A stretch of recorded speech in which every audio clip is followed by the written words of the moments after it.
तव दास दास म्हणता, माते कशाचे भय. रामा जाईन ज्या स्थळी सुख घना, होईल तेथे जय.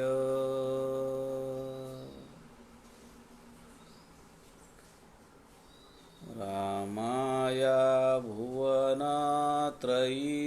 तुझ विणा, नाही दुजा तारक. रामा तू सकलार्थ पूर्ण करिशी, तू तात मी बालक.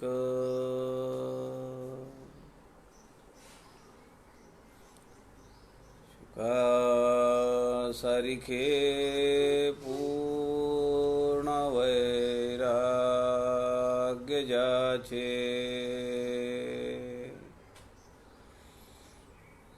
वसिष्ठा परिज्ञान योगेश्वराचे.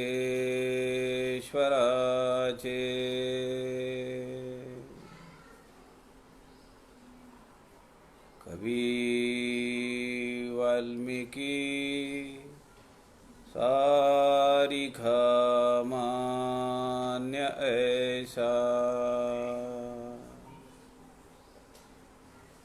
नमस्कार माझा सद्गुरु रामदासा.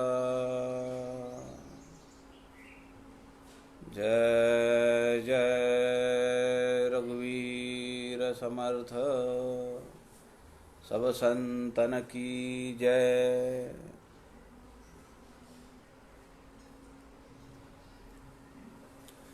सज्जन हो, नमस्कार. समर्थ रामदास स्वामींच्या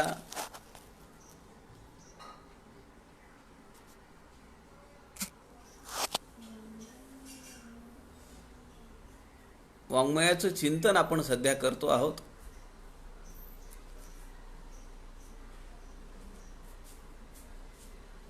संत समागम या फेसबुक लाईव्ह पेजचे सूत्रधार आदरणीय प्रवीणजी शास्त्री दिवाकर यांनी हे व्यासपीठ राष्ट्रगुरु समर्थ रामदास स्वामींच्या वाङ्मयातील अनेक पैलूंचं विचारदर्शन व्हावं, त्यावर चिंतन व्हावं, त्याचा अभ्यास व्हावा म्हणून आपल्याला हे व्यासपीठ उपलब्ध करून दिलेलं आहे. सध्या आपण समर्थांच्या सवाया पाहत आहोत.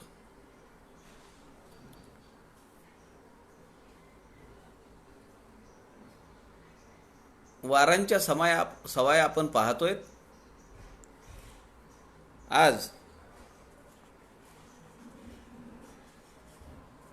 गुरुवारची सवाई आपल्याला पाहायची आहे. काल बुधवारची आपण पाहिली. विठ्ठलावर रचलेली, पांडुरंगांचं स्तवन असलेली, स्तुती केलेली, त्यामध्ये प्रभू श्रीरामचंद्रांची आठवण, स्मरण समर्थांना त्या ठिकाणी कसं झालं. प्रभू श्रीराम आणि विठ्ठल भगवान पंढरीनाथ हे कसे रूप पालटून त्यांनी दर्शन दिलं याची चर्चा आपण काल पाहिली. आज आपण गुरुवारची सवाई पाहूया.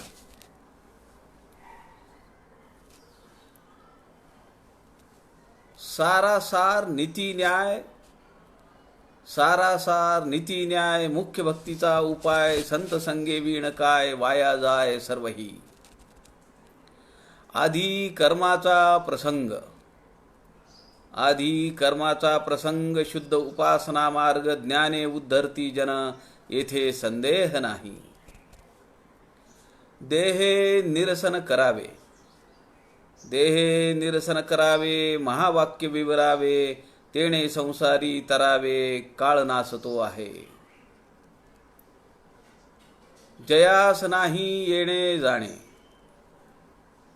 जयास नाही येणे जाणे नाही जन्मना मरणे सद्य पाविजे श्रवणे दास म्हणे हे सही म्हणावा जय जय राम.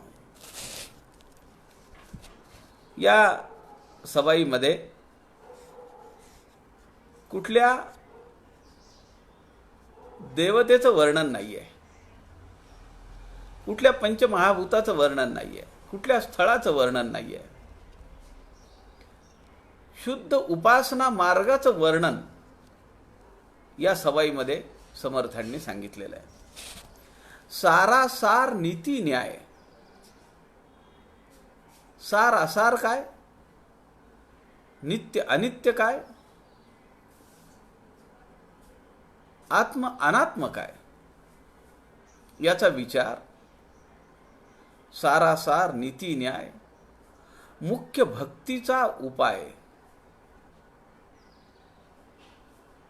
एथ बोलीला विशद भक्ती मार्ग समर्थांनी दासबोधामध्ये सांगितलं. श्रोते पुसती कोण ग्रंथ काय बोलिले जी येथ, श्रवण केली याचे फळ काय आहे प्रश्न आहे. दासबोध ग्रंथाचा पहिला समास ही प्रस्तावना आहे. त्यामध्ये समर्थांनी सांगितलं की हा ग्रंथ म्हणजे गुरु शिष्यांचा संवाद आहे. या ग्रंथाचं नाव दासबोध आहे.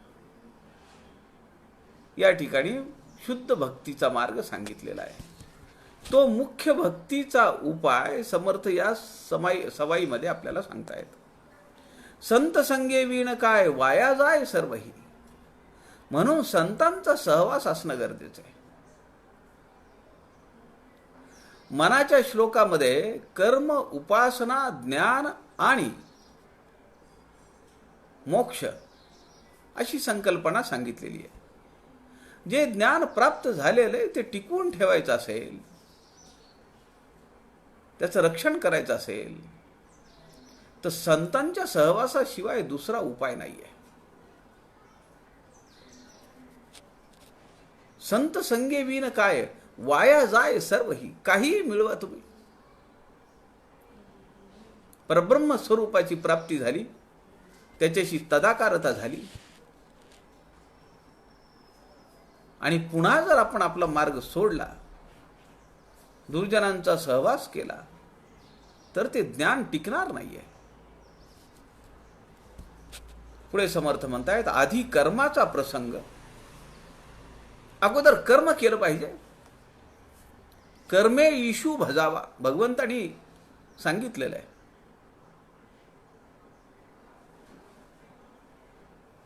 आणि कर्म हीच आमची उपासना झाली पाहिजे. आमचं कर्म ही आमची उपासना झाली पाहिजे. म्हणून समर्थ या ठिकाणी म्हणतात आधी कर्माचा प्रसंग. कर्म न करता कर्माला भिवून पळून जाणं योग्य नाहीये. जे विहित कर्म माझ्या वाट्याला आलेलं आहे ते मी केलं पाहिजे, पण सारासार विचार ठेवला पाहिजे, नीती न्यायाने ते केलं पाहिजे. भक्ती सोडता उपयोगी नाही. आधी कर्माचा प्रसंग शुद्ध उपासना मार्ग ज्ञाने उद्धरती जन येथे संदेह नाही. समर्थांचं वचन आहे. शंका घ्यायचं काही कारणच नाहीये.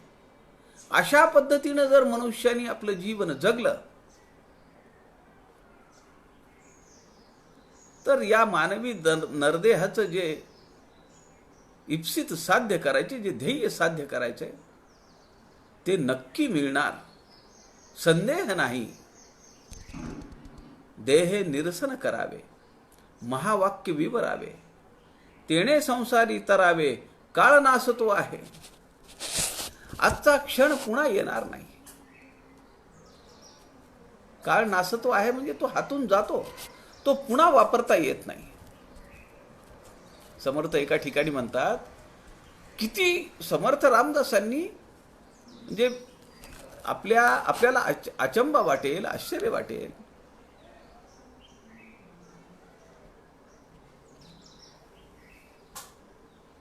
सर्दी शिंक खोकला, जांभई शिंक खोकला,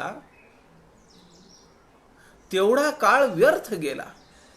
किती वेळा जांभई येते, किती वेळा शिंक येते, किती वेळा खोकला येतो, पण तो काळ व्यर्थ गेला जीवनातला. कारण त्या काळामध्ये भगवंताचं नामस्मरण झालं नाही. किती सूक्ष्म विचार आहे, समर्थांनी दिलेला विचार आहे. मानवी जीवनाचा एवढा सूक्ष्म विचार आपल्याला शोधावं लागेल. कुणी सांगितलं असेल, अन्य अन्य अन्य संतांनी असा जर विचार केला, आपल्याला तो शोधावा लागेल.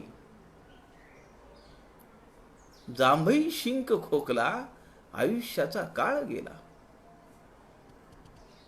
समर्थ म्हणतायत, काळ नासतो आहे, तो हातातून जातोय. देहाचं निरसन करावं, पंचीकरण, महावाक्य विवरावे. 4 वेदांची 4 वाक्ये, त्याचं विवरण करावं. समर्थ म्हणाले, महावाक्याचा जप नाही बोलिला, अहम ब्रह्मास्मी, अहम ब्रह्मास्मी, अहम ब्रह्मास्मी असं म्हणून काही होईल का?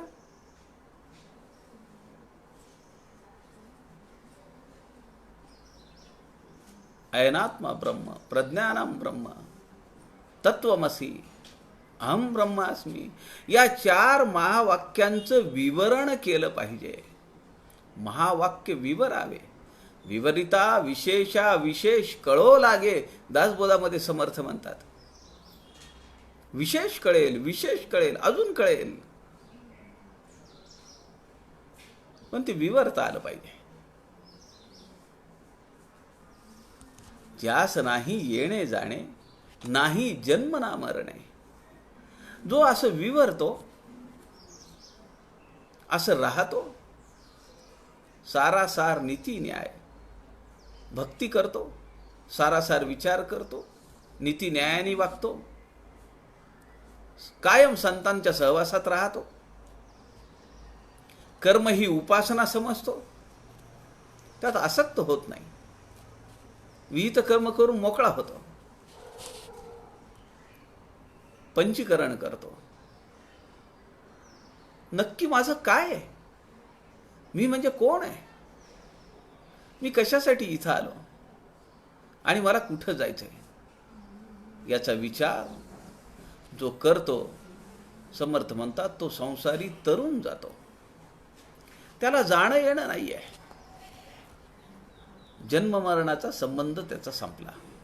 नाही जन्म ना मरणे, सद्य पाविजे श्रवणे. याचं श्रवण जरी केलं तरी त्याला याची फळप्राप्ती नक्की होणार आहे. दास म्हणे हे सही. सही रे सही नाटक पाहिलंय का तुम्ही? समर्थ या ठिकाणी म्हणतात, दास म्हणे हे सही. मी जे सांगतोय ते खरं आहे, मनात संदेह आणू नका. अशी ही गुरुवारची सवाई आहे. एक सवाई आहे की जी केवळ शिवथर घडीतच म्हटली जाते, केवळ शिवथर घडीत, ती इतर कुठेही म्हणत नाहीत. आणि अत्यंत अर्थपूर्ण अशी ही सवाई आहे. आपल्यापैकी बऱ्याच जणांना ही पाठ आहे. काय वानू शिवथर ग्रामी, काय वानू शिवथर ग्रामी, जेथे पातले समर्थ स्वामी, स्फुरणा लागी योग्य भूमी, देखोनिया स्थिरावले. सवे लेखकू योगीराज, सवे लेखकू योगीराज, माय बोलीला चढला साज, निर्माण झाले ग्रंथराज, शोभे नामे दासबोध. मना लागी केला बोध, मना लागी केला बोध, आपला आपण घ्यावा शोध, आवरावा कामक्रोध, दीक्षा महान बोलले. गुरु कृपेची नि जाणे, गुरु कृपेची ने जाणे, पुण्यभूमीचे दर्शने, उल्हासिल्या अंतःकरणे, सीताबंदी पुनः पुन्हा म्हणावा जय जय राम. अत्यंत अर्थपूर्ण, अत्यंत गोड, कर्णमधुर अशी ही सवाई आहे. आणि ही केवळ शिवथर ग्रामी, शिवथर घळीत म्हणली जाणारी आहे. आता हे जे स्तवन आहे हे स्थळाच आहे. आपण पाहिल्या की समर्थ रामदासांनी ज्या सवाया रचलेल्या आहेत, अजून 20-22 सवाया आहेत. त्यातले आपण निवडक घेणार आहोत. पण या ज्या आत्तापर्यंत आपण ज्या सवाया पाहिल्या, ही सवाई शिवथर घळीचं वर्णन करणारी आहे.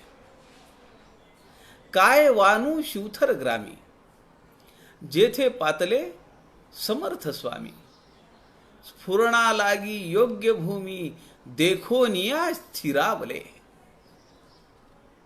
आपल्याला माहिती आहे एक पत्र दिवाकर गोसाव्यांनी लिहिलेलं आहे. आणि त्या पत्रात ते लिहित आहे की स्वामींची आज्ञा झाली, आता या ठिकाणी एका कार्याचा आरंभ होणार आहे आणि याचा फार बोभाटा होऊ नये. सूचना आहे, ताकीद आहे त्यात.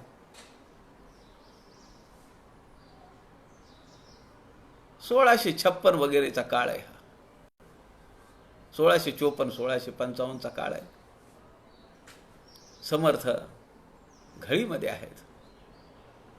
योग्य भूमी देखोनिया स्थिरावले. त्या काळामध्ये समर्थ एकदा निजामाबाद पर्यंत जाऊन आलेलेत.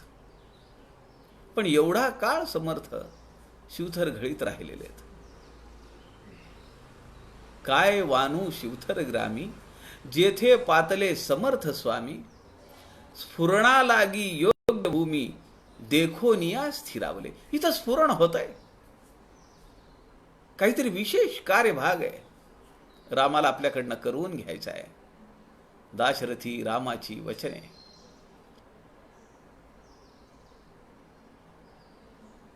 कोण आहे सोबत? सवे लेखकू योगीराज कल्याण स्वामी आहेत. योगीराज कल्याण स्वामी. सवे लेखकू योगीराज, माय बोलीला चढला साज, निर्माण झाले ग्रंथराज, शोभे नामे दासबोध. जे शिवथर घळीत जाऊन आलेले आहेत, जे शिवथर घळीत जातात, त्यांच्या डोळ्यासमोर हे सगळं वर्णन उभं राहू शकतं. 350 वर्षापूर्वी समर्थांना असं वाटलं की ही जागा खरी आहे. आजही आपण तिथं जायला पाहिजे. आपल्या हातून तिथं साधना व्हायला पाहिजे. काही लिखाण झालं पाहिजे, काही वाचन झालं पाहिजे, काही श्रवण झालं पाहिजे. शिवथर घळीमध्ये बसून एक समास रोज वाचला पाहिजे. त्यातून मिळणारा आनंद, त्यातून मिळणारं समाधान हे वेगळंच आहे. सवे लेखकू योगीराज, स्वामींचा अवघा काव्य समुद्र, कल्याण लिही तसे.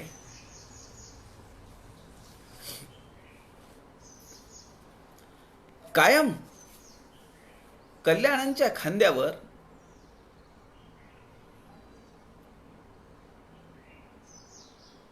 एक मोठी तिवई होती, अशी तुळई, आणि त्याला दोन बाजूला कोरी कागद, लिहिलेली कागद, शाईचे सामे, बोरूचे सामे, टाक, लिखाणाचं सगळं साहित्य सोबत असायचं त्यांच्या. बलदंड बाहू हे फक्त उरमोडीहून पाणी भरून वर नेणारे हंड्यासाठी नाहीयेत. स्वामींचा अवघा काव्य समुद्र, कल्याण वाहात असे. समर्थ हृदय नानासाहेब देव म्हणतात, स्वामींचा अवघा काव्य समुद्र कल्याण लिही तसे. केवळ लिहिणंच नाही, तर तो अवघा काव्य समुद्र कल्याण आपल्या खांद्यावर वाहत होते. सवे लेखकू योगीराज कुणाला आणले सोबत? कल्याण स्वामींना आणलंय. माय बोलीला चढला साज, निर्माण झाले ग्रंथराज. शोभे नामे दासबोध. दासबोध ग्रंथाची निर्मिती झालेली आहे. ग्रंथराज दासबोध. समर्थांनी सांगितला, कल्याण स्वामींनी लिहिला आणि सगळा दासबोध मुखोद्गत झाला. अनेक शिष्यांनी अनेक पारायण केली. कुणी 100, कुणी 200, कुणी 250, 300, 500. समर्थांनी अनेक वेळा आपल्या शिष्यांची परीक्षा घेतली. अशीच एकदा परीक्षा घेताना ते म्हणाले, अरे म्हणे, मला दासबोधातली एक ओवी पहिले 2 चरणच आठवत आहेत, पुढचे चरण आठवत नाहीत. पारायण किती झाली आहेत तुमची? सांगितले आकडे पटापट पटापट. समर्थ म्हणाले, ऐसा सद्गुरु पूर्णपणे तुटे भेदाची कडसनी. पुढे काय माझ्या लक्षातच येत नाही. आता एवढी तुमची पारायण झाली आहे, तुम्हाला तर मुखोद्गत झालाय दासबोध. आली का पंचायत? Over confidence. प्रत्येक जण एकमेकाकडे बघायला लागला. स्वामी माझ्या गळ्यापर्यंत आहे, माझ्या जिभेला आहे, पण आत्ता येत नाहीये बाहेर.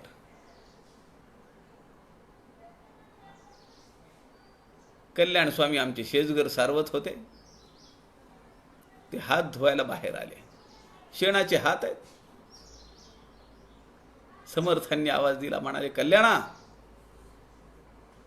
आवाज दिल्याबरोबर धावत पळतच कल्याण स्वामी समोर उभे, दोन्ही हात जोडलेले. ते म्हणाले, अरे काय दोन्ही हात शेणाचे समोर घेऊन उभा आहेस? म्हणले, तू एवढं तुला समजत नाहीये, हात स्वच्छ करून यावं.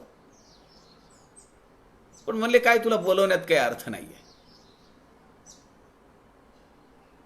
काही हरकत नाही. म्हणले, तुझ्या तू जात इथून. कल्याण स्वामींनी नजर खाली घातली.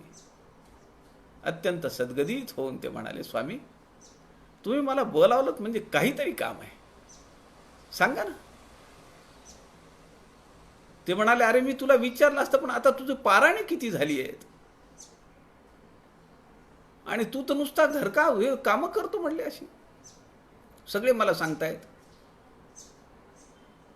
तू कधी पारायण करणार, कधी अभ्यास करणार? स्वामी अडचण काय ती तर सांगा. ते म्हणाले, अरे मला सद्गुरु ऐसा सद्गुरु पूर्णपणे तुटे भेदाची कडसनी. हे एक ओवीतले 2च चरण आठवत आहेत, पुढचे 2 चरण मला आठवत नाहीयेत. पण ज्यांची 100, 200, 300, 500 पारायण झाली त्यांना माहिती नाही. तुला काय माहिती असेल? जा म्हणले, तुझ्या तू हात धुवून घे, तुझी राहिलेली कामं कर. कल्याण स्वामी एक क्षणभर थांबले. ते म्हणाले, स्वामी ऐसा सद्गुरु पूर्णपणे तुटे भेदाची कडसनी. देहे विण लोटांगणी तया प्रभुसी. अरे वा कल्याणा, शाबास. किती पारायण केलीस रे? ते म्हणाले, स्वामी पारायण कुठे केलं मी? घळीत असताना तुम्ही मला दासबोध सांगितला, तो मी लिहून काढला. मला पारायण कुठे केलंय मी? तेच माझं पारायण. बाकी जे शिष्य होते आकडे सांगणारे, ते सगळे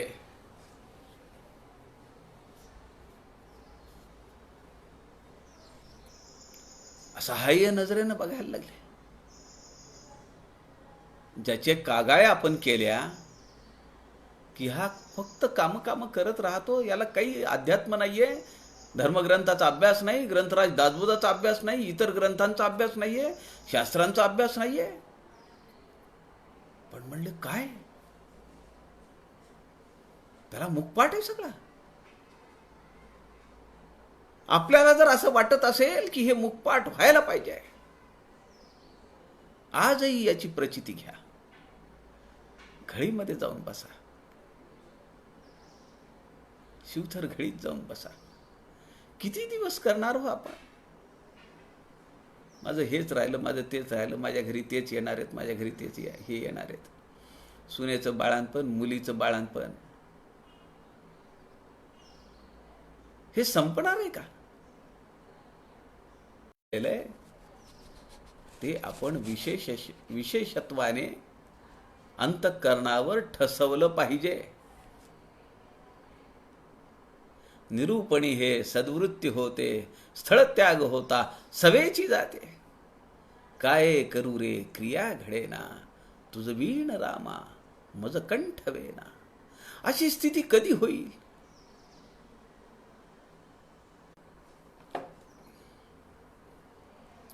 कधी येईल ही अर्थता.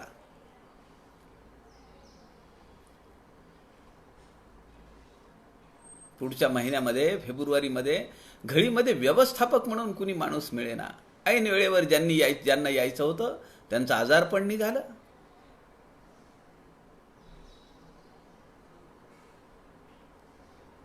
अनेक जणांना विचारलं, कुणाची काही अडचण, कुणाची काही अडचण. संसार म्हणजे सवेची स्वार, मापी लागले शरीर, मरणास नाही उधार. समर्थ दासबोधात सांगतात ना आपल्याला. काय घेतलं आपण दासबोधातून. आज दोघी जणी निघालेल्या आहेत घळीमध्ये, सौ लोचन काटे आणि सौ कल्पना नाईक.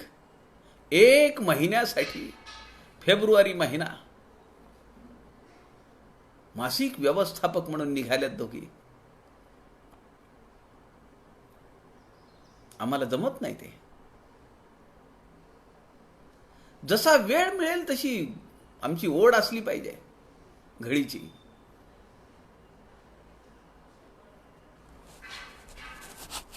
मना लागी केला बोध, शिवथर घळीची सवाई. मना लागी केला बोध, आपला आपण घ्यावा शोध. आवरावा काम क्रोध, दीक्षा महान बोलले. आमचे स्वामी काय म्हणाले. काम क्रोध आवरा. मनाला बोध केला. 205 मनाच्या श्लोकांची रचना केली. ग्रंथराज दासबोधातून मनाला शिकवलं.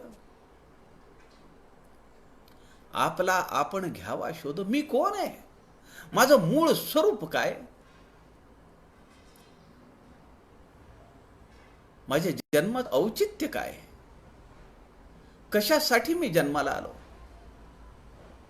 आणि मला कुठं जायचं आहे. वयाची 50 उलटून गेली, आम्ही आमच्या आयुष्याचं नियोजन करत नाहीये.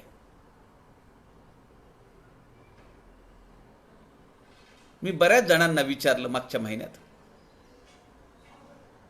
आपल्या आयुष्याचं नियोजन काय.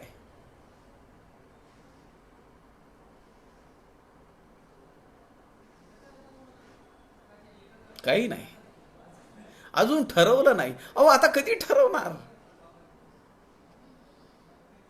तुम्हाला वाटतंय का 100 वर्ष तुम्ही जगणार आहात. आत्ता तर 50 झाली आहे. असं वाटतंय. Are you confident about it. 100 वर्ष आत्ता तर निम्मा टप्पा झालाय, बघूया, असं उत्तर आहे. माझ्या आयुष्याचं मी नियोजन वयाच्या 35-36व्या वर्षी केलं की ॲट द एज ऑफ 55, 55व्या वर्षी आपण आपली बॅग भरली पाहिजे. ठीक आहे, 5%, 10% मागे पुढे होऊ शकतं, वयाच्या 55व्या ऐवजी वयाच्या 57व्या वर्षी मी बॅग भरली. हे मी ठामपणे म्हणू शकतो. काय आपल्या आयुष्याचं नियोजन? खरंच सांगतो मी तुम्हाला. मी विचारलं, 10 जणांना विचारलं, लेखी, तोंडी नव्हे. तुम्ही म्हणाल तोंडी विचारलं का? लेखी विचारलं. माझ्याकडे प्रूफ आहे. उद्या जर कुणी म्हणाला हो मी असं बोललोच नाही, असं नाही चालणार. माझ्याकडे कागद आहे, सही केलेला खाली. नियोजनच नाहीये. मोठी गंमत आहे आपल्या आयुष्याची. आणि आम्ही काय करतोय? समर्थांच्या वाङ्मयाचा अभ्यास करतोय. किती वर्ष? आबा बाबा, ते तर मोजावे लागतील आता. 10, 15, 20, 25. आणि तरी आमच्या आयुष्याचं नियोजन नाहीये. अवघड आहे ना. शिवथरघडीची सवय आपण पाहतो आहोत. काय वानू शिवथर ग्रामी, जेथे पातले समर्थ स्वामी, स्फुरणा लागी योग्य भूमी, देखोनिया स्थिरावले. सवे लेखकू योगीराज, माय बोलीला चढला साज, निर्माण झाले ग्रंथराज, शोभे नामे दासबोध. मना लागी केला बोध, आपला आपण घ्यावा शोध, आवरावा क्राम क्रोध, दीक्षा महान बोलले. गुरु कृपे चिने जाणे, गुरु कृपे चिने जाणे, पुण्यभूमीचे दर्शने, उल्हासिल्या अंतःकरणे, सीतावंदी पुन्हा पुन्हा.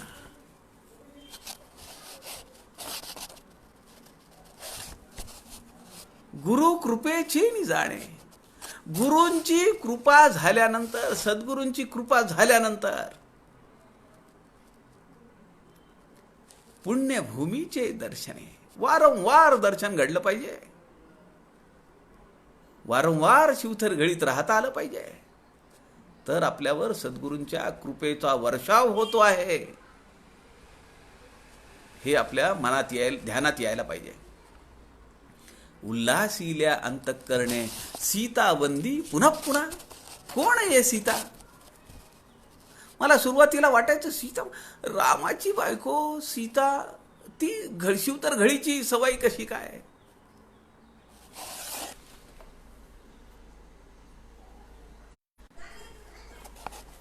या ज्या सीता आहेत, सीताबाई आहेत, या अनंतदास रामदासी, परमपूजनीय अनंतदास रामदासींच्या शिष्या आहेत.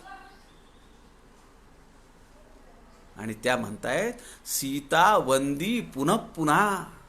या शिवतर घडीचं वंदन मी पुन्हा पुन्हा करते. गिरीचे मस्तकी गंगा, तेथून चालली बळे, धबाबा लोटती धारा, धबाबा तोय आदळे. गर्जतो मेघतो सिंधू, गर्जता मेघतो सिंधू, ध्वनी कल्लोळ उठीला. गड्याशी आदळे धारा, वात आवर्त होत असे. तुषार उठती रेणू, दुसरे रज मातले, वात मिश्रित ते रेणू, शीत मिश्रित धुकटे. दराच तुटला मोठा, झाड खंडे परोपरी, निविड दाटती छाया, त्यामध्ये ओघ वाहती. गर्जती श्वापदे पक्षी, नाना स्वरे भयंकरे. गडद होतसे रात्री, ध्वनी कल्लोळ उठीला. कर्दमू निवडे नातो, मानसी साकडे पडे. विशाळ लोटली धारा, ती खाली रम्य विवरे. विश्रांती वाटते तेथे, जावया पुण्य पाहिजे. कथा, निरूपणे, चर्चा, सार्थके काळ जात असे.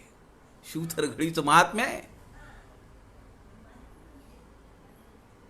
कुणी लिहिलंय हे? स्वतः समर्थांनी रचलेलं आहे. स्वतः समर्थांनी लिहिलेलं आहे. आणि आपण जी सवयी वाचली आत्ता, ती सवयी जी आहे शिवथर घडीची सवयी, ही अनंतदास रामदासींच्या शिष्या सीताबाईंनी रचलेली आहे.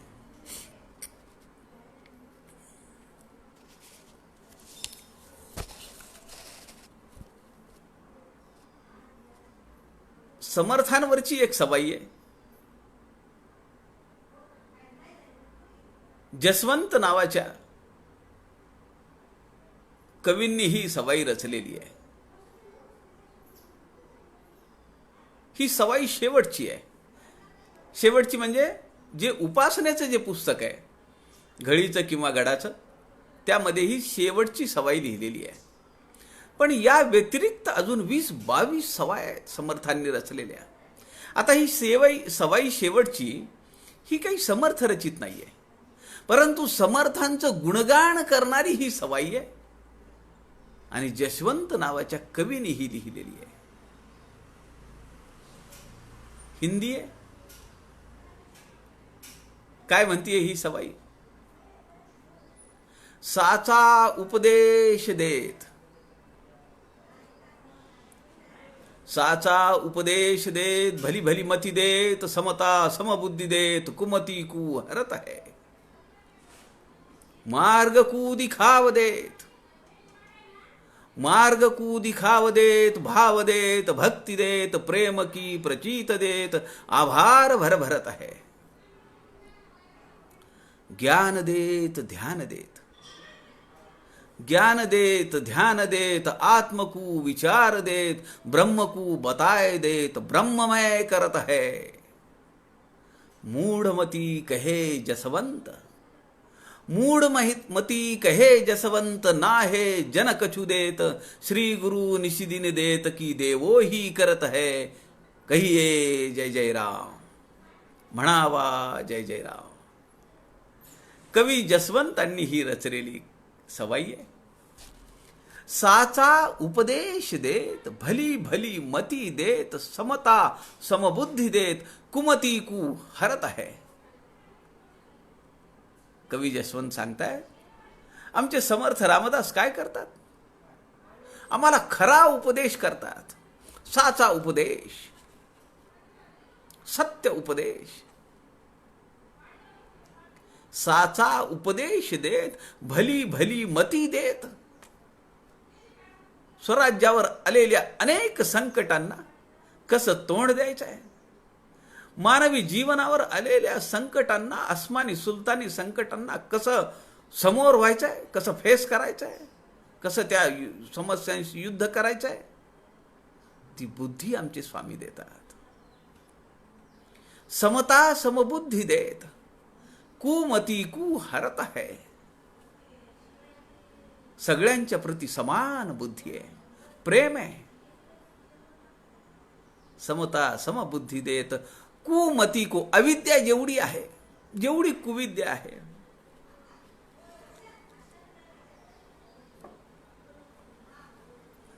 त्या सगळ्याचं हरण करतायत, नाश करतायत. कुमती को हरत है. मार्ग को दिखाव देत, शुद्ध उपासनेचा मार्ग, विमळ करणीचा मार्ग, कोमळ वाचेचा मार्ग, अनंत राघवाचा मार्ग. मार्ग को दिखाव देत, भाव देत, भक्ती देत. आमच्या अंतःकरणात भाव जागृत करतात, आमच्या अंतःकरणात भक्ती निर्माण करतात. प्रेम की प्रचीत देत, आभार भर भरत आहे. ते एवढं देतात, त्यांची कृतज्ञता काय व्यक्त करावी, कसे आभार मानावेत त्यांचे. ज्ञान देत, ध्यान देत. जे ज्ञान मिळवल्यानंतर काही जाणायचं शिल्लक राहत नाही, असं आत्मज्ञान ते आम्हाला देतात. ज्ञान देत, ध्यान देत, आत्मकू विचार देत, आत्म्याच्या स्वरूपाचं यथार्थ दर्शन आमच्या समोर उभं करतात. त्याचा सांगोपांग विचार आमच्या जीवनात बिंबवतात. आत्मकू विचार देत, ब्रह्मकू बताय देत. त्या परब्रह्म स्वरूपाला दाखवतात. नवे नवे ब्रह्ममय करत आहे, केवळ दाखवत नाहीयेत. आत्मारामामध्ये समर्थ म्हणतात, तुला मी तुझं ते आढळ पद मी देईन, माझा शब्द आहे. या सवाईमध्ये कवी जसवंत म्हणतात, आमचे समर्थ रामदास स्वामी, आमचे सद्गुरू केवळ ध्यान देत नाहीयेत आम्हाला, केवळ ज्ञान देत नाहीयेत, आत्म्याचा विचार देत नाहीयेत, केवळ ब्रह्म दाखवत नाहीयेत, तर ते आम्हाला ब्रह्ममय करतात. ब्रह्ममय करत आहे. मूढमती कहे जसवंत, नीचत्व पहिलेच घ्यावे. समर्थ सांगतात ना दासबोधामध्ये, मूढमती, मला काही समजत नाहीये, मला काही अक्कल नाही, मला काही शहाणपण नाहीये. मूढमती कहे जसवंत, नाहे जन कछु देत, श्री गुरु निशिदीन देत, की देवो ही करत आहे. सामान्य माणसं काय देणार आहेत? प्रापंचिक माणसं आम्हाला एकमेकांना काय देऊ शकतो? आमचे समर्थ रामदास स्वामी आम्हाला देव करून सोडतात, ब्रह्म करून सोडतात.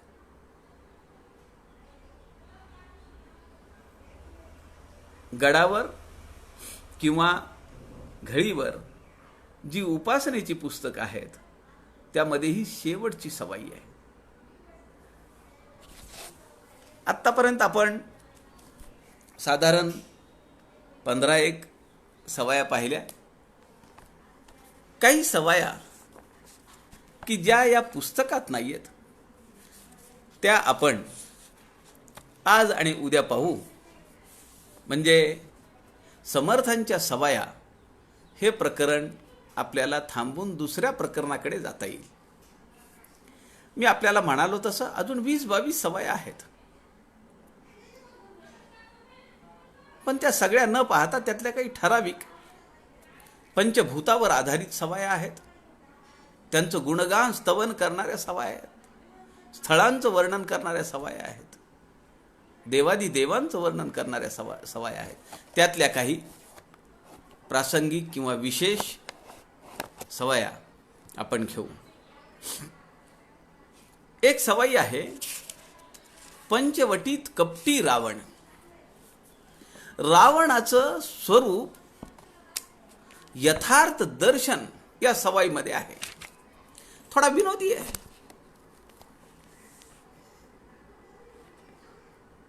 नरसुंदर फार विकार करी, नरसुंदर फार विकार करी, वरी बोलतसे मनीचा कपटी, परी अंतरी चोर निशाचर हा वरवेश, धरुनी बळे दपटी. जगती तळमंडळ धुंडी तसे जन, जगती तळमंडळ धुंडी तसे जन, पावन भुवन पंचवटी, भीक मागत रावण हिंड तसे, खटचावट चार कुटीळ जटी. काय विशेषणं लावली आहेत समर्थांनी या सवाईमध्ये रावणाला. समर्थ म्हणताय, नर सुंदर फार विकार करी, यांनी फार सुंदर स्वरूप घेतलेलं, धारण केलेलं आहे, पण अंतरी अत्यंतिक विकारी आहे. ओतप्रोत विकारांनी भरलेला आहे. दैत्यच आहे हा. वरी बोलतसे मनीचा कपटी, वर फार गोडगोड बोलतो. कसं बोलला तो सीतेला? हा सीता हरणाचा प्रसंग आहे. वेश कसा घातला?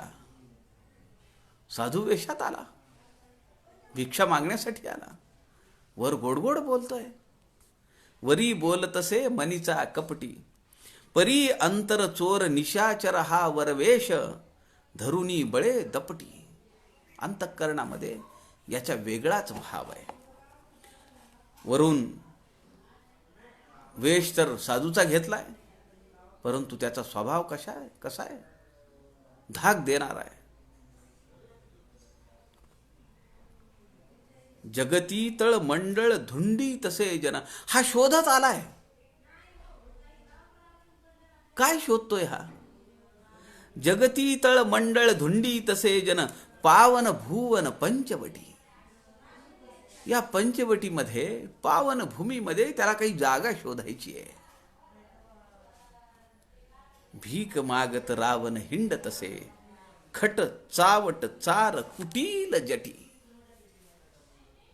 भीक मागत फिरतोय, भिक्षांदेही म्हणून आला ना तो.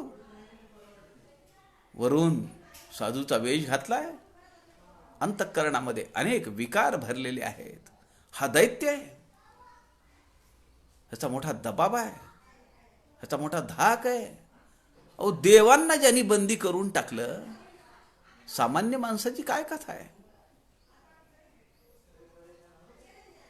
असा हा अंतःकरणाने अत्यंत विकारी असलेला भीक मागत रावण फिरतो आहे. आणि तो मुळात कसा आहे?